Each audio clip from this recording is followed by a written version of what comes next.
And the next speaker is Cathy Raggio, or I had dinner with her last night, so for me she's just Cathy. She's a specialist in general pediatric orthopedics, scoliosis, and in the treatment of osteogenesis imperfecta and skeletal dysplasia. And she will talk about modalities to deal with pain caused by fractures and surgery. Thank you so much. It's really a pleasure to be here, and I'd like to thank the planning committee for inviting me and all of you for listening. As you heard, I'm a surgeon by trade. I run a multidisciplinary center also, and so I can give this talk in 4 slides as a surgeon and tell you exactly what you need, but I've expanded it a little bit because I think that it's not just about, they've asked me to talk about modalities. And I think what I'd like to do is to give everyone here an overview and principles of when you're going through surgery, what you need to think about before you get to surgery. I always say it's not the incision, it's the decision. And that's how I teach my, my own surgeons, my residents, but really my patients, that you have to make the decision to have that incision and what goes into that, because then that makes healing the incision very easy, or easier. I mean, nothing's easy, but easier. So I think this talk is really to give you control, because we love control as a surgeon, and everyone who knows me knows I love control.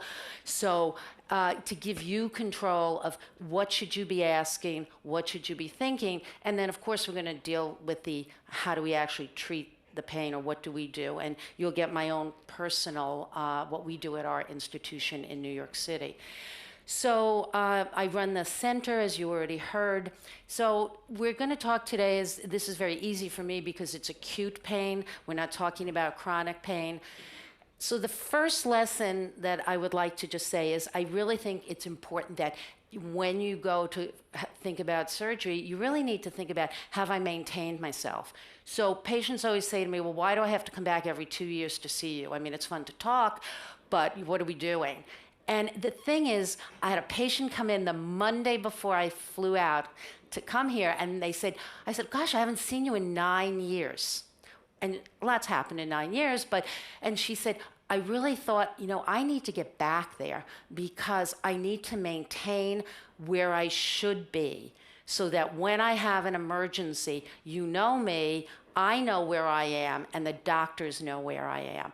And that is so important. So you really want to be in shape, the importance of maintenance. And that means a good exercise routine, nutrition. I work with a nutritionist in our center.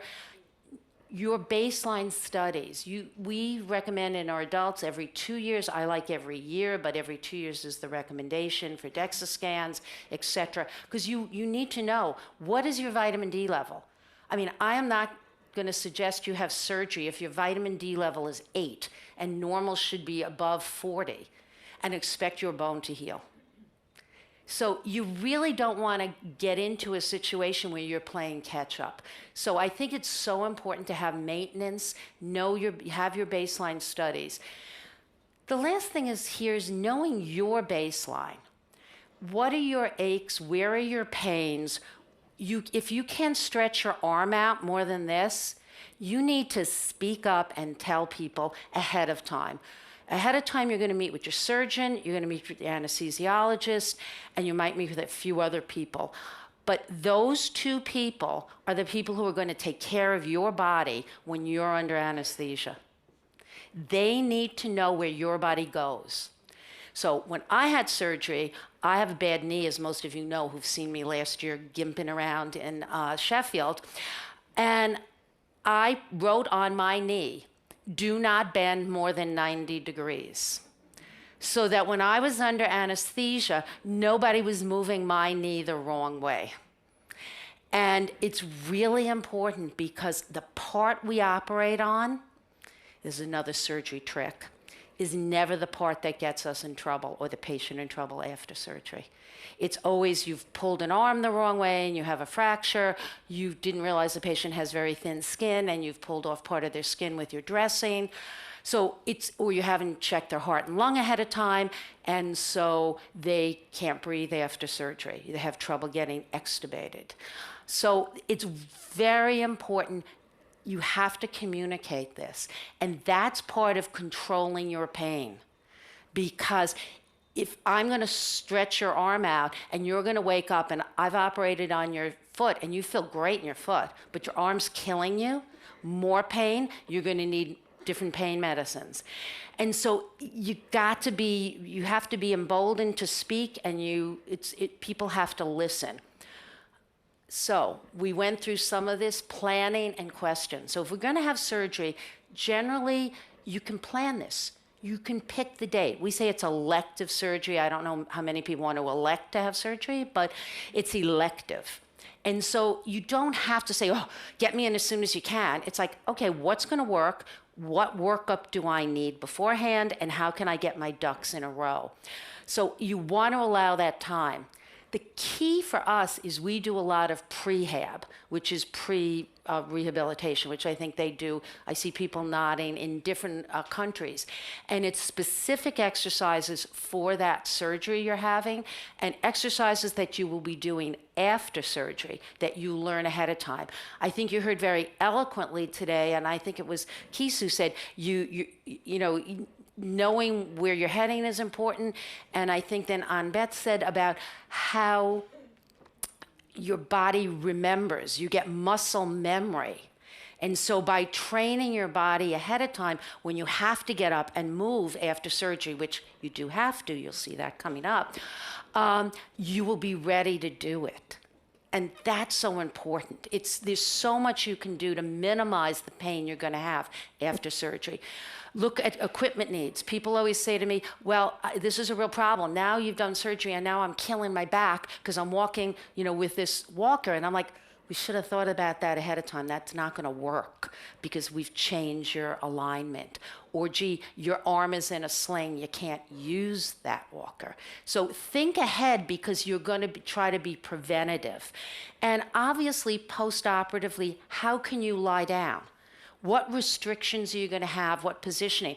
It was sad for me to hear people saying, well, I can't lie on my back because I can't get in position. There are ways you can get in, you should know to get in position. What are you using in the bed? Is it an egg crate? Is it keeping you at an elevation if you've had shoulder surgery? Very comfortable to sit up. And we'll mention that again when I talk about positioning after surgery. So you also want to ask about your restrictions. There's nothing worse than coming out of surgery and going, what do you mean that I can't reach up like this to get all my groceries off that shelf? What do you mean I can't roll over in bed? Now I'm in pain because I'm stretching these arms differently. So it's not just the pain of the surgery, but it's trying to avoid stressing the rest of your body. And that's why pre-thinking is really important.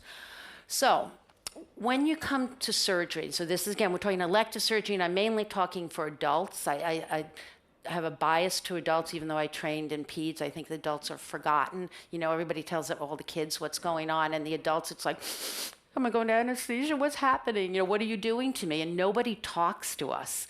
They just say, okay, put your head back. You're going, what are you going to do? I'm going to put this tube in. Oh, okay, wait a minute. I'm not ready for that. As a kid, you're like, okay, now is everything comfy? Are you okay? So I think it's really important that we think about adults or people too. So, there used to be a button, kids are people too, when I was in pediatrics 30 years ago. And I was like, well, now I need one for adults. So you're going to you should have a discussion with the anesthesiologist who's going to put you to sleep or do whatever. After hearing Ingen's talk last night about pink elephants and things, you really don't want that. You don't want the anesthesiologist kind of figuring out along the way, what can we do to knock you out? It's not a really good feeling. And so you want to have that discussion because you have options.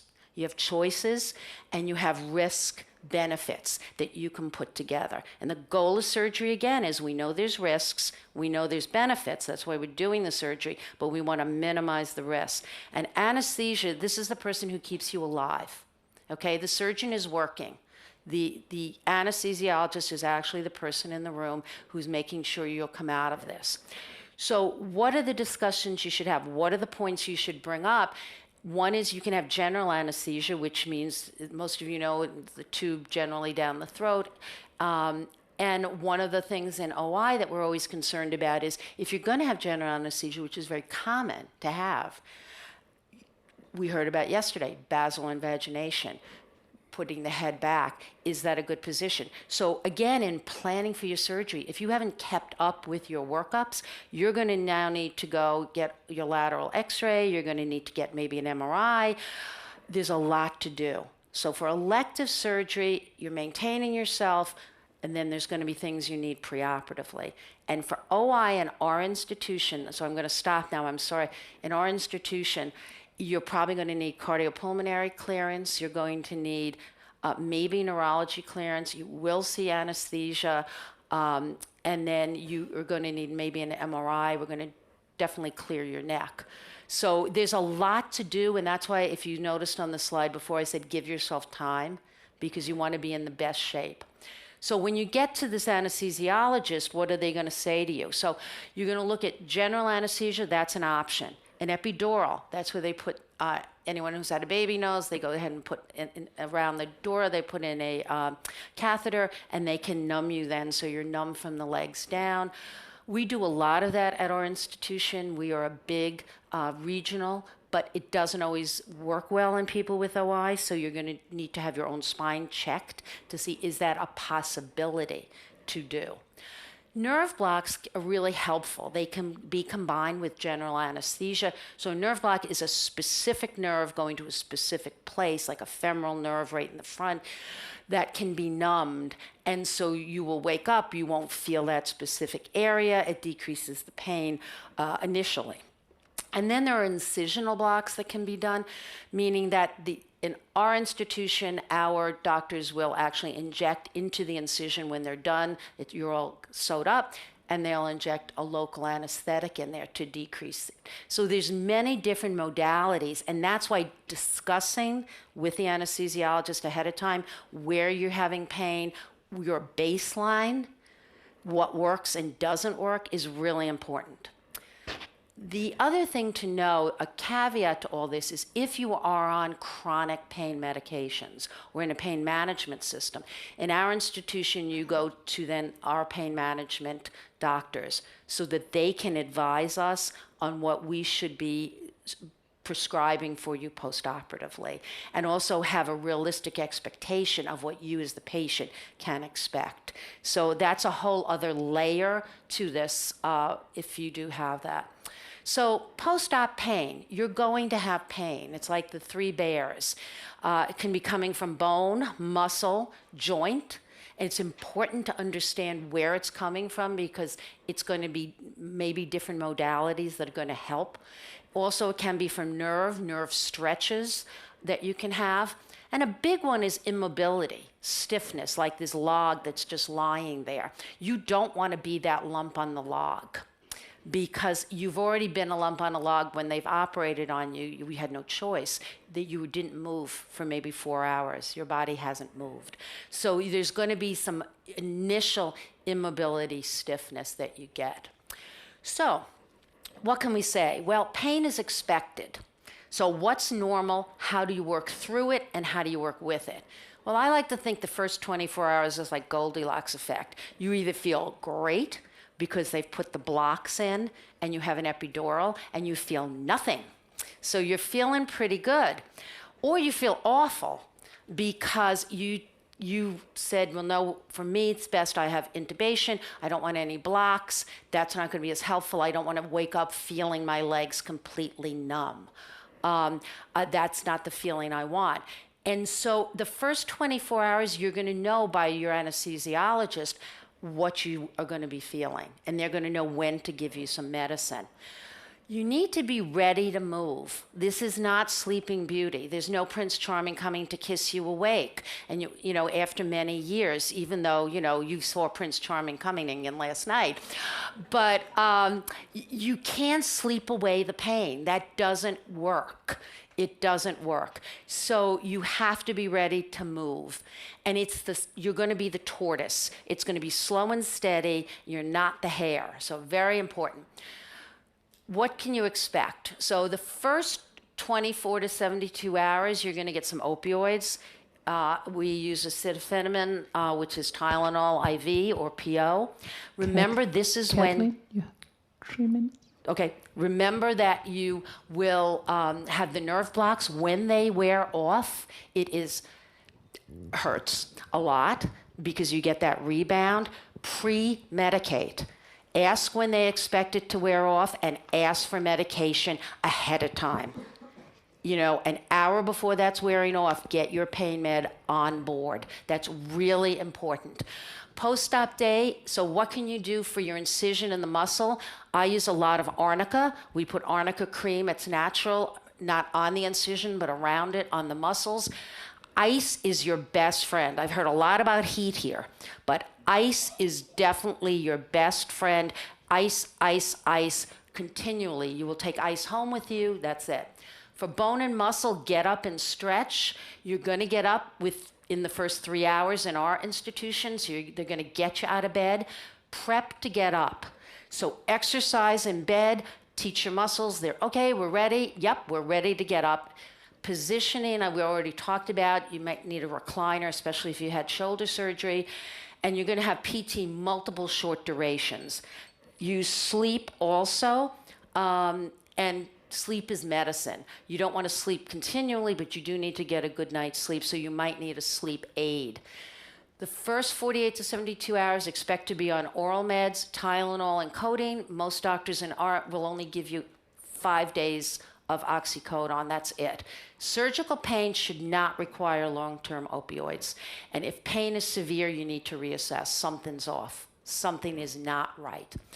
So I believe in mindfulness, meditation, and moderation, and I think all those play in. Lastly, for fracture, I'll do this really quickly. You all know, be ready. So importance of consistent care. Get immobilized. There should be nothing wonking around here. You know, get yourself immobilized, have something at home, because once we can make it not move, it hurts a lot less, and also you do less damage. So immobilization, ice it, elevate it, and continue to move the rest of your body, because you broke your foot doesn't mean you can't use your arm.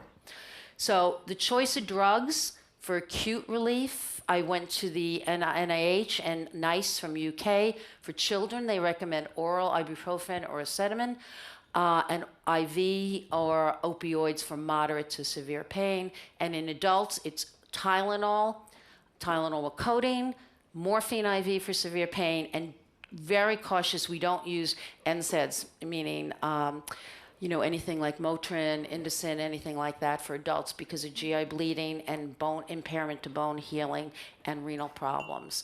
So that's the hospital I work at with the highway going underneath it. Thank you so much, and I don't know if we have time, but. Thank you, Kathleen.